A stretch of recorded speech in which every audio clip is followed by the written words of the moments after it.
Hello and welcome to another edition of UFO Video Addicts. Let me give you a preview of what I got coming up in this video. The first are a couple of videos that were submitted by people in the comments. This is a compilation of UFO sightings from 2011. Let's see, I also have this that was submitted in the comments by Engine 27 of this eyeball-shaped UFO that was filmed over California. And let's see, and this is a video that, when I found it, it was posted it was recently posted and then taken down, and thankfully someone reposted it. But this is a very interesting video, and I'll go ahead and play the whole thing. It's just over 2 minutes long. Same thing with this one here. Got this one on Reddit. It's, this one I'm not positive about because there's some dialogue going on that doesn't match what I'm seeing. So I'm not 100% convinced of this one, but we'll take a look at it anyways. Also, this one was submitted by Wade in the comments, and in this section, I mean, this is a pretty long video. This guy is talking about some little green or little red-eyed aliens that were captured in Brazil. Also found this website here called the 5 Observables. It's an archive of leaked or released unidentified aerial phenomenon footage displaying one or many of the 5 observables. You know what I call UFO maneuvers, like positive lift, instantaneous acceleration, on and on. Also have this video here of some petroglyphs that were found in Blythe, California. And then the last two, not anything really to do with UFOs, but in this video, these cavers go down this hole in this ground. They go down this 220-foot hole in the ground. It's pretty interesting. And then last is this video about the Citadel of Erbil, or what's in archaeology is called a tell, or a mound, which was created by subsequent civilizations building on top of each other, and then, creating like a mound, whatever.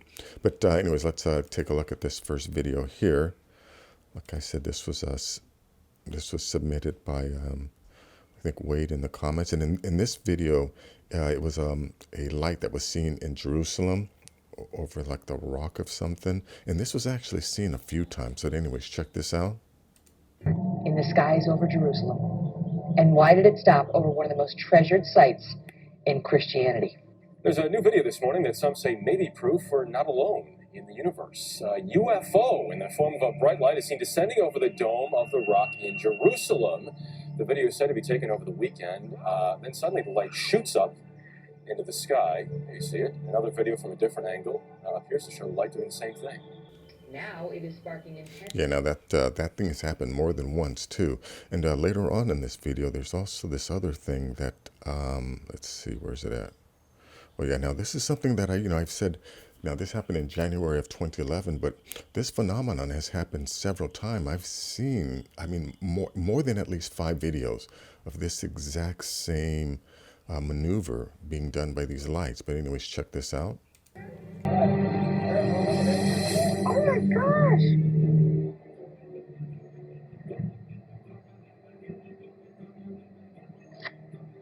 What the heck is that? What is that? Look at it doing. Oh my gosh. Disclosure is very close. So there's that, and let's see, and then there's this one here too of another. This is something that has been seen more than at least 5. I've seen several different videos of this also.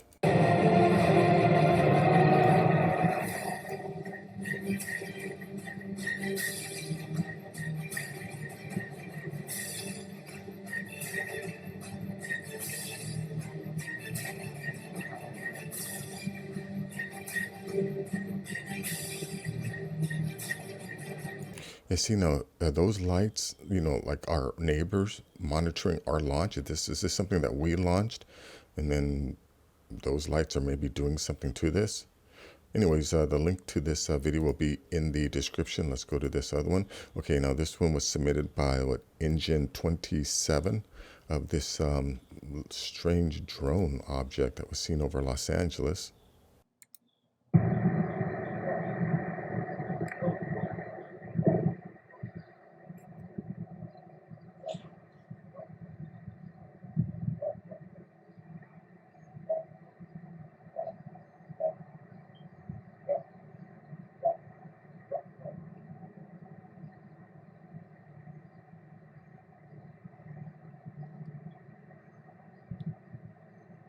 Yeah, not much goes on in this video, but he does later on describe seeing something red attached to it. And, you know, I mean, this is almost a 12-minute video. And, you know, I want to point out, you can hear dogs barking, you can hear traffic going by, and, you know, you also hear the guy talking. But one thing you don't hear is if this was a drone, you would hear it. Like, I've been in the presence of drones. Drones are very, very loud. So if this was a drone, you know, you would definitely hear it. But anyways, a link to that will be in the description. Okay, now this video here, I originally found it, and then of course it disappeared. But thankfully, someone reposted it on Reddit. But I'm gonna play the whole thing, and you know, because of course it might disappear. Anyways, check this out.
Wow, did you notice how just this one or these few panels were lighting up with a lot more intensity, but this thing could have the ability to light all these panels up? One thing, I mean, I'm always open to being wrong, but this definitely felt real to me or authentic. Now, this second one, I don't say that with 100% confidence, and mainly because the conversation that's taking place isn't related to what the video is. So, does this come from a video game? If anyone knows, leave a comment. But anyways, check this out.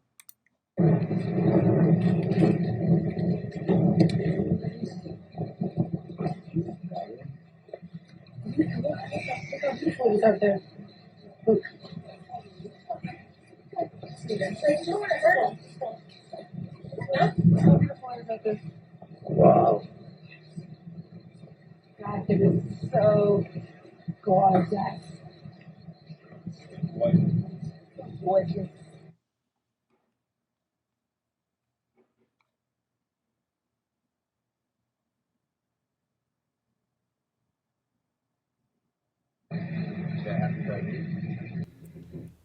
Yeah, and that's really it with that video. But did you notice the conversation was just, the woman talking about the view, but there was no conversation about the lights going on. So yeah, that, the dialogue doesn't match up with the video. So that's why I'm not 100% convinced that this is authentic. But, link will be in the description. You can check it out for yourself. Hopefully it'll still be up there. Let's see. Let's check out this video here. Now, this was submitted by Wade in the comments. And in this part of this video, this guy talks, I think he's a reporter, and he's talking about two creatures that were captured in, I believe this was in Brazil. Plus, the witnesses have confirmed and cross-confirmed that one alien was captured in the morning of that day, which was a Saturday, about 10:30, by a fire department and some personnel from the army. It was captured with nets, just like they used to capture wild dogs or monkeys, whatever, or some wild animals, and that approach towns. This is the first one. Another creature was seen at the same day by middle afternoon by three girls. It was them who called attention of all the city to the fact that strange creatures have been seen. Because when the first one was seen and captured in the morning, it didn't draw too much attention. But at the afternoon, when the girls saw another creature and then spread the word to everybody, we saw the devil, that's what they thought they saw. Then all the people sort of like, oh, there's something going on. And the police forces and military forces that were since the morning trying to find other creatures. One had been captured, another one stayed at large and was seen by the girls in an empty field. They supposed that that one could also be captured at any time, and probably other ones. At that night of the Saturday, January 20, 1996, that second creature, probably the same one saw by the girls, was also captured by a police troop, a police car, actually a military police car with two. I'm going to just back this up a second. I want to point something out. These creatures aren't wearing any type of life support system. And I was always led to believe that, if you come from a different planet, the gravity and the atmosphere is different. So, you would have trouble breathing or surviving on on a foreign planet. So, how do you explain that these creatures, again, they're not wearing any type of life support system, and they're breathing our air, and they're completely acclimated to our gravity? I've played around with I think it was a website or an app or something, where you could input in different planets, and then the program would show you how a car would react, based on the atmosphere of that particular planet. And wasn't there a Disney movie called John Carpenter or something, where, some guy from Earth somehow gets teleported to Mars, and because Earth's gravity is heavier on Mars, this guy's able to, leap real far and lift heavy rocks and things like that. So, if these creatures are from another planet, how are they so, yeah, how is it that they're so easily able to, like maneuver around this planet? And I mean, if it took these guys a while to capture the second one, I mean, apparently they can breathe our air. Anyways, a link to this will be in the description. Let's go to this one here. Now, this is a website I found called the5observables.com. Archive of leaked or released unidentified aerial phenomenon footage displaying one of the many of the 5 observables, or what I would call UFO maneuvers. So here we have videos about positive lift, instantaneous acceleration, hypersonic velocities, low observability, transmedium travel. This thing about low observability, I mean, we know that there are some of these crafts that can only be seen in the infrared, and there are other crafts that can only be seen in the ultraviolet, and then there are other crafts that can be seen with the naked eye. And I believe the reason why is because, there's more than one advanced species sharing the planet with us. And it depends on what technology they're using. Because like I said, I don't, this planet is big enough where these additional civilizations aren't interacting. Well, I don't believe, I really don't know, but I believe that they're not necessarily interacting with each other. But anyways, link to this will be in the description. Let's go to this one here. Yeah, this is a video I thought was kind of interesting. These geoglyphs found in Blythe, California. But anyways, let me just play a little bit of this. The Blythe intaglios are a series of massive figures that were etched into the ground centuries ago by Native Americans that lived in the area. The drawings here are called geoglyphs, and the largest of them is over 170 feet in length. While you can experience them from the ground, they are best seen from the air. Here's all the information on our visit to this incredibly unique part of California. Yeah, let me just stop that right there. Yeah, one thing about these, you cannot tell what these are from the ground. So these were obviously being built for, something that was passing overhead.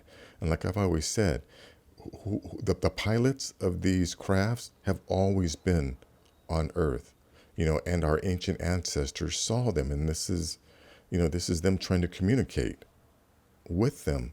Because again, it makes no sense that this would be built for, people on the ground. All of these geoglyphs are meant to be seen from the air. So the people that built them must have seen objects in the air that I believe, were trying to communicate with. But anyways, link to this will be in the description. Okay, now the last two don't have anything to do with UFO or aliens, but I thought they were very interesting. The first one here are these cavers who go down this 220-foot hole here in this forest here. They talk about it took them an hour to get to this area. But anyways, check this out. I'm going to just fast forward through parts of this. And we made it to a vertical pit in the ground. If you fall in this, you are in trouble because this one's about 220 feet deep.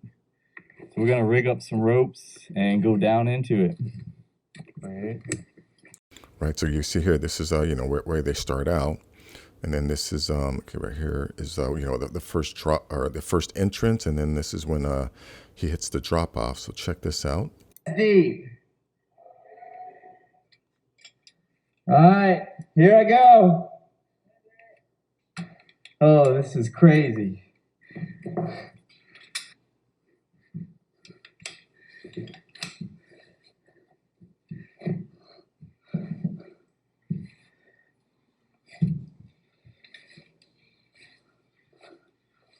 Oh, man.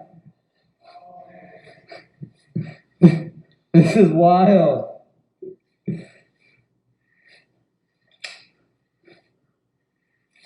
Oh, this is next level, isn't it? So let me just jump ahead here as he's going down. You can see, what he sees.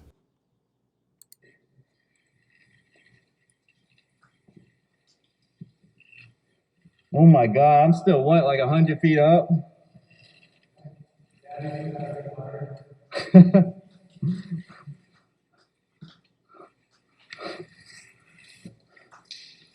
So again, let me just jump ahead when he's actually down near the bottom, and then he looks up.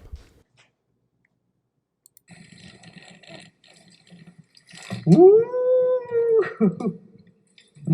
I made it. Let me get this out of the water. Oh, this is wild. And then there's a big one right there too. Oh, that's a salamander? Yeah. Dude, these things are massive. Is that PMI road? It's PMI rope, yeah. That's where we're at. I know, right? And again, let me just jump ahead here. When you can see here, here's this guy when he says, as he's coming down, here we go.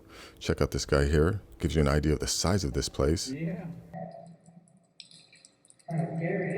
I know, it'll go into uncontrolled descent if you don't wrap it around that hyperbar. Hey! Welcome to the party. It's a long way It's up. a long way up. Yeah, how are they going to get back up? But anyways, I find it hard to believe that this was all created naturally. I mean, of course, my overactive imagination wants to believe that this is some kind of air shaft that was created by a civilization that's, that living in the interior of the earth. But I could imagine, if these guys went far enough, and I think they actually try, they go much deeper into this thing. Here, check this out. Look how tight some of these areas are. But, I like to think that if they go far enough in, they cross some delineation line, that they would encounter another civilization or other entities or creatures. But anyways, a link to this will be in the description. Let's go to this last video. Now, this last one is about these earthen mounds that are called tells in archaeology. And it's created by constant inhabitation, when one civilization just builds on top of another one. But anyways, check this out. For an argument for their origins can instead, due to the sheer mass of these historical footprints, each stacked atop one another, can instead actually indicate the site's enormous age. A land feature generated... Real quick, I just want to stop this. Where does the idea or the knowledge to create something like this come from? Because if this thing is like 23, or it was built in 2300 BC, yeah, where did those people in 2300 BC get the knowledge to build this? Because I imagine, anything that you build has to come with plans. I couldn't imagine just, someone just telling people, yeah, do this here now, do this here. My understanding is anything that, especially something this big, requires plans to be built and, requires writing, architectural knowledge and all that. So where's the evidence that, that the people that built this worked up to a state where they could, build these pretty advanced structures? But anyways, let me keep going. As a result of this incredibly long-lived accommodation that we call tells. Tells are artificial mounds formed from the accumulated refuse from generations of people. Tells are most commonly associated with the archaeology of the ancient Near East, but they are also found elsewhere, such as Central Asia, Eastern Europe, West Africa, and Greece. Within the Near East, they are concentrated in less arid regions, including Upper Mesopotamia, the southern Levant. Yeah, again, how much, how many civilizations had to have existed to build up all of these sediments? Anatolia and Iran, which had more continuous settlement. What can only be explained as man-made, artificially generated sedimentary layers, one has to ask themselves, how long would a particular site have to have been inhabited for to create such enormous, incredibly deep layers of earthwork, merely generated by its inhabitants living in said area, clearly for an unimaginably long period of time? The Erbil Citadel, for example, locally called Kalat, is a tell located within the historical city center of Erbil in the Kurdistan region of Iraq. The citadel appeared for the first time in historical sources in the Ibla tablets around 2300 BC, and although it has been confirmed as having been inhabited as far back as the Neolithic period, we have long argued, due to their activities and capabilities, that the Neolithics were a surviving remnant of the most recent lost civilization. If this is so, then it is highly likely that the citadel of Erbil is in fact far older than that of even the Neoliths. Its incredible height. Hear what he's saying? That these mounds were already in existence before the Neolithic, or before Neolithic man began using them. So that would indicate that there must have been many civilizations before Neolithic man arrived.